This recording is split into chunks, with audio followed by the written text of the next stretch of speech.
Right, so in today's video I'm going to be showing you two different ways to remove weed grasses completely from your lawn. One of the ways involves using a chemical, and the other way just involves using a very, very simple tool that you might have seen before. But before we get into both of those methods, let's just talk a little bit about why we get weed grasses in our lawns and why some lawns are more prone to it than others. Weed grasses are opportunistic plants. They'll take any opportunity to germinate, and sometimes you'll find them growing in the most bizarre places. So for example, I've found weed grasses growing in the trim on my garage door in the past, and that's because they can grow almost anywhere, and that's down to the root system. They have very shallow roots, so they're able to thrive in nearly any environment. And the reason why you might start to see some of them in your lawn now is because over the winter your sward will have thinned out to some extent. Even the best lawns tend to thin to some degree. Those weed seeds, if they blow into your lawn or if they're already in the soil, will take that opportunity to germinate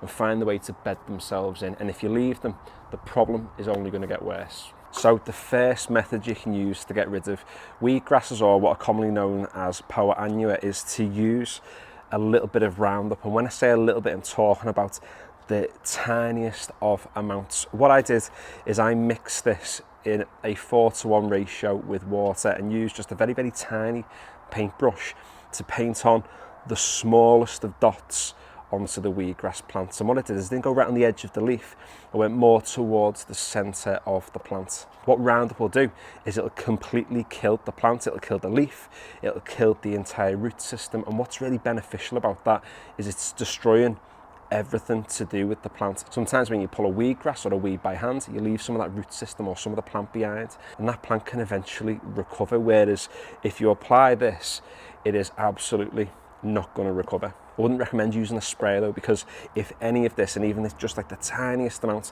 gets on any of the other grass blades, then what it will do is it'll end up killing them as well. And just as an example, you can see just on the small space here where we have some of these yellow plants, and that's because these are the weed grasses that have been killed with Roundup. If you just get in close on one of them, you can see that the leaves have completely yellowed. They've started to fully wither away, and the same thing will be happening under the soil. And there's no need to worry about the existing grasses around the outside. You can see that it's only this plant that's died, and that's because we applied like literally the tiniest dot, and it's just allowed everything else to thrive. And once this chemical's done its thing, it degrades into the soil. It's not going to be sitting there, it's not going to be harming the rest of the grasses. You can just see how thick and dense the swards become around this wheatgrass, whilst this thing in the middle has just started to die.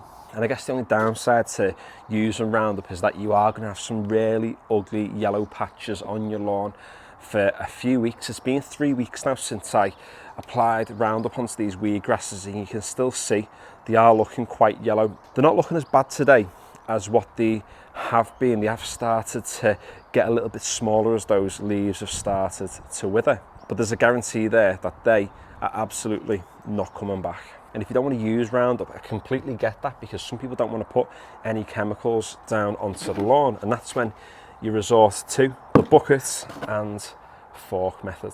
Now the fork is entirely optional, however it does make your life a little bit easier, because the idea is you can use this as a bit of a rake to rake up those grass plants around the outside. So you can grab the main bulk of the leaves before you pull it out by hand, but also as well you can use the fork to get under the plant, and because it has fairly shallow roots, it's really easy to remove it. However, there is a downside to using this method too, and that's because of all the unsightly spaces you can see here in the lawn.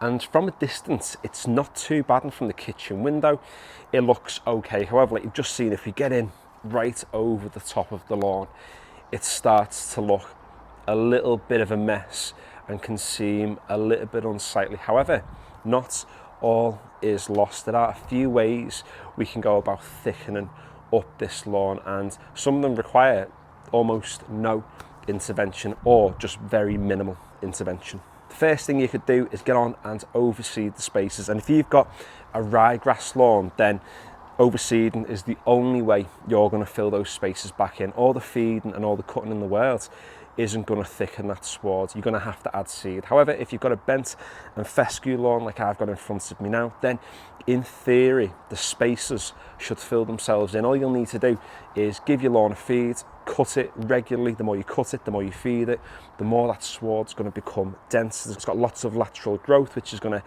help it do that. However, in the next video on this space, what I am going to do is I'm going to overseed half of the patches that we currently have, and we're going to leave half of the patches unoverseeded, if that's a word. I'm going to see what impact both sides have. Will the patches that we don't put seed in recover just as well as the seeded spaces? It's yet to be seen. And if you want to follow along with any of that, then subscribe to the channel if you haven't already. There's lots of lawn care coming out on this channel over the next few weeks. Lots of stuff to do with grass varieties, with soil types, and just general garden maintenance and lawn and garden renovation stuff too. So if you're interested in checking any of that out, feel free to stick around and like the video if you have enjoyed it. I know that this lawn is in a bit of a mess at the moment. However, if you saw it this time last year from roughly this angle, it's an absolute night and day difference, and that's all down to the grass variety that we've got. So it does look a little bit worse for wear at the moment, but let's give it the next 2, 3, 4 weeks. Let's get to May, let's get all the way through April, let's get to May, and let's see how boss it should be looking with really very little work from myself. So as ever, the Instagram is in the description below. And finally, thanks for watching.